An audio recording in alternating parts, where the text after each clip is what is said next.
வணக்கம், welcome to நர்பவி சமையல். இன்றைக்கி கொத்தவரங்காய் சாதம் எப்படி செய்யலான்னு பார்க்கலாம்.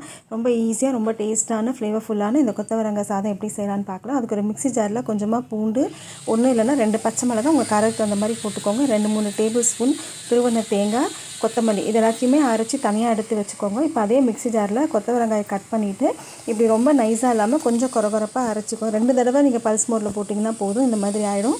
அது தனியாக எடுத்துக்கோங்க. இப்போ ஒரு வடை சட்டி வச்சுட்டு எண்ணெய் ஊற்றி காஞ்சதும் கடுகு உளுந்து கொஞ்சமாக கருவேப்பிலை போட்டுக்கோங்க.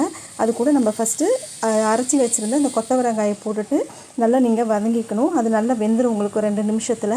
அது கூட கொஞ்சமாக பெருங்காயத்தூள், உப்பு ஆட் பண்ணிக்கோங்க. இப்போ நம்ம கொரகொரப்பாக அரைச்சி வச்சுருந்த தேங்காய் பேஸ்ட் இதில் போட்டுட்டு நல்லா மிக்ஸ் பண்ணிக்கோங்க. இந்த டிஷ்ஷுக்கு தேவையான அளவு உப்பு போட்டுக்கோங்க. போட்டுட்டு வடித்து வச்சுருந்த சாதத்தை இதில் போட்டு கிளறி இறக்கிட்டிங்க அப்படின்னா சூப்பர் டேஸ்ட்டான கொத்தவரங்காய் சாதம் ரெடி ஆகிடுச்சு. செஞ்சு பார்த்துட்டு எப்படி இருக்குன்னு சொல்லுங்கள். ரொம்ப சிம்பிளும் கூட. அன்போடு சமைங்க, ஆரோக்கியமாக சாப்பிடுங்க. நன்றி.